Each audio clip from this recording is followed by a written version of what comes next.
জ্বালানি তেল পাইপলাইন দুর্নীতিতে যেভাবে জড়িয়ে পড়ছেন মন্ত্রী প্রতিমন্ত্রী। ফ্যাসিস্ট শেখ হাসিনা সরকারের আমলে সিঙ্গেল পয়েন্ট মুরিং প্রকল্পে ব্যয় বৃদ্ধি, নির্মাণ ত্রুটি ও অনিয়মের অভিযোগের পর এবার একই প্রকল্পের অপারেশন ও মেইনটেন্স ঠিকাদার নিয়োগ নিয়েও নতুন বিতর্ক তৈরি হয়েছে।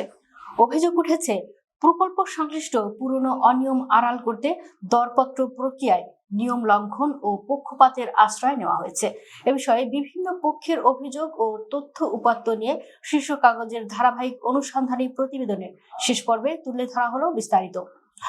দরপত্র প্রক্রিয়ার অনিয়ম ও প্রতিযোগিতা সীমিতকরণ। দরপত্রে অংশগ্রহণের জন্য মোট 11টি বিদেশি কোম্পানির দরপত্র ক্রয় করে এবং এই প্রতিষ্ঠানগুলো প্রত্যেকটি 6 জানুয়ারি 2026 অনুষ্ঠিত প্রি বিড মিটিং এ অংশগ্রহণ করে। কিন্তু অবাক করার বিষয় হলো, উক্ত সময়ে বাংলাদেশের জাতীয় নির্বাচন ও সরকার পরিবর্তনের একটি সংবেদনশীল ট্রানজিশন পিরিয়ড অতিক্রম করছিল, অথচ ওই সময়টিকেই দরপত্র জমা দেওয়ার তারিখ হিসেবে বেছে নেওয়া হয়েছে। যদিও 15 জানুয়ারি থেকে 15 ফেব্রুয়ারি পর্যন্ত এই সময়ে ভিসা অন অ্যারাইভাল বাংলাদেশ সরকার সাময়িকভাবে স্থগিত রাখে। ইউরোপের দেশগুলো তাদের নাগরিকদের চলাচলের উপর ভ্রমণ সতর্কতা জারি করে একই সময়। কিন্তু অসত্য চক্রটির স্বার্থ রক্ষার্থে জ্বালানি মন্ত্রণালয় এবং বিপিসির সময় পেছানোর অনুরোধে সাড়া না দিয়ে নির্ধারিত সময়সীমা অপরিবর্তিত রাখে এবং 17 ফেব্রুয়ারি 2026, যেদিন জাতীয় সংসদ সদস্য ও মন্ত্রিসভার শপথ অনুষ্ঠিত হয়, এরকম একটি স্পর্শকাতর দিনে দরপত্র গ্রহণ করা হয়। উল্লেখ্য, পৃথিবীতে নেদারল্যান্ডসের খ্যাতনামা কোম্পানি স্মিথ ল্যাম নালকো 2 সপ্তাহ সময় বৃদ্ধির জন্য আনুষ্ঠানিকভাবে আবেদন করেছিল। একইভাবে মিশরের মেরি ড্রাইভ কোম্পানির পক্ষ থেকে ঢাকাস্থ মিশরীয় দূতাবাসও পররাষ্ট্র মন্ত্রণালয়ের মাধ্যমে সময় বৃদ্ধির জন্য চিঠি প্রদান করেছে।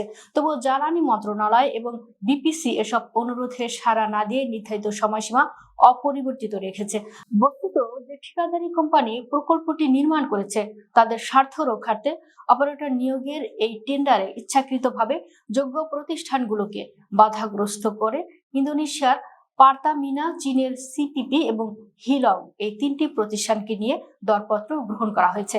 দীর্ঘমেয়াদী জ্বালানি নিরাপত্তার স্বার্থে এমন একটি গুরুত্বপূর্ণ প্রকল্প 3 বছর ধরে অচল অবস্থায় পড়ে থাকা সত্ত্বেও একটি নির্দিষ্ট গোষ্ঠীর স্বার্থ রক্ষায় দরপত্র জমাদানের সময় মাত্র 2 সপ্তাহ বর্ধিত করা হয়নি, যা অবাক করার মতো ঘটনাই বটে। যে 3টি প্রতিষ্ঠানকে নিয়ে দরপত্রের প্রহসন চলছে, 3টি বিতর্কিত জাতীয় নির্বাচন এবং নতুন সরকার গঠনের মুহূর্তে যে 3টি প্রতিষ্ঠান পূর্ব পরিকল্পিতভাবে দরপত্রে অংশ নিয়েছে, প্রত্যেকটি আন্তর্জাতিক পর্যায়ে বিতর্কিত হিসেবে পরিচিত। পারতামিনার নামে ইন্দোনেশিয়ার এই রাষ্ট্রায়ত্ত কোম্পানিটি নিজ দেশেই প্রায় $12 বিলিয়ন দুর্নীতি কেলেঙ্কারিতে জড়িত। তারা তাদের দেশীয় এজেন্ট ইন্টারকো গ্রুপের মাধ্যমে অংশ নিয়েছে। ইন্টারকো গ্রুপের মালিক রিয়াদ আলী সাবেক প্রধানমন্ত্রী শেখ হাসিনা এবং সাবেক বিদ্যুৎ ও জ্বালানি প্রতিমন্ত্রী নসরুল হামিদ বিপুর দুর্নীতির সহযোগী হিসেবে পরিচিত। বিগত সরকারের আমলে তারা বিনা দরপত্রে স্পেশাল অ্যাক্টের মাধ্যমে ভোলা গ্যাস ট্রান্সফার প্রজেক্টের মতো গুরুত্বপূর্ণ প্রকল্পের কাজ পেয়েছিল।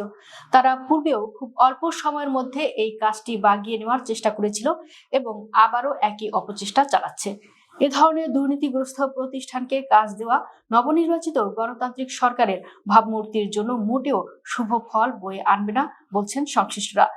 হিলং চীনা তেল গ্যাস কোম্পানি হিলং সম্প্রতি দক্ষিণ আফ্রিকার রাষ্ট্রায়ত্ত প্রতিষ্ঠান পেট্রো এসএ এর সাথে একটি অস্বচ্ছ ফান্ডিং কেলেঙ্কারিতে যুক্ত থাকার কারণে আন্তর্জাতিক মহলে ব্যাপকভাবে সমালোচিত হয়েছে।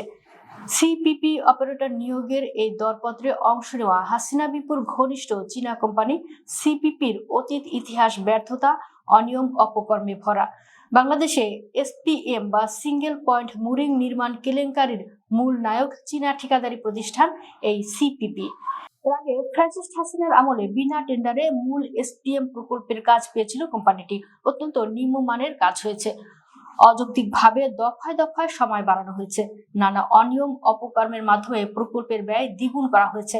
সরকারি অর্থের ভাগ বাটোয়ারা হয়েছে হাসিনা বিপু সিন্ডিকেট ও চীনা ঠিকাদারি প্রতিষ্ঠান সিপিপির মধ্যে।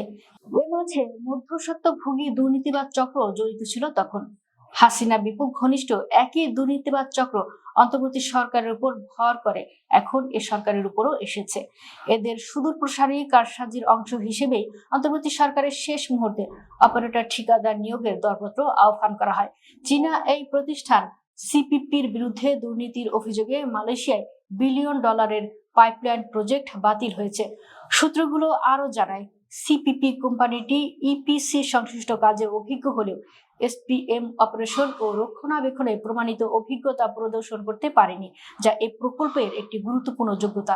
এছাড়া চীনা এই কোম্পানি সম্প্রতি দক্ষিণ আফ্রিকার রাষ্ট্রায়ত্ত প্রতিষ্ঠান পেট্রো এসএ এর সাথে একটি অস্বচ্ছ ও বিতর্কিত ফান্ডিং কেলেঙ্কারিতে যুক্ত থাকার কারণে ব্যাপকভাবে সমালোচিত হয়েছে। কোম্পানিটি বাংলাদেশের বিতর্কিত শামসুল আলামিন কাজল ও এনায়েত উল্লাহ খানের গ্রুপের সাথে যুক্ত। আন্তর্জাতিক পেশাগত আচরণবিধি অনুযায়ী এই ধরনের মেগা প্রকল্পে নির্মাণকারী প্রতিষ্ঠানকে সাধারণত অপারেশন ও মেইনটেন্সের দায়িত্ব দেওয়া হয় না। অন্যদিকে এই প্রকল্পের ঠিকাদারি প্রতিষ্ঠানটি এ ধরনের অপারেশনের কোনো পূর্ব অভিজ্ঞতাই নেই, যা এক্ষেত্রে অপরিহার্য। তাছাড়া প্রতিষ্ঠানটি যেখানে নির্মাণ কাজই যথাযথভাবে সম্পন্ন করতে পারেনি, অথচ তাদেরই এখন নতুন করে অপারেটর নিয়োগের প্রক্রিয়া চলছে। এটি মূলত হাসিনা বিপুল দুর্নীতির চাপা দেওয়া এবং নতুন দুর্নীতিতে জড়িত হওয়া ছাড়া কিছুই নয়।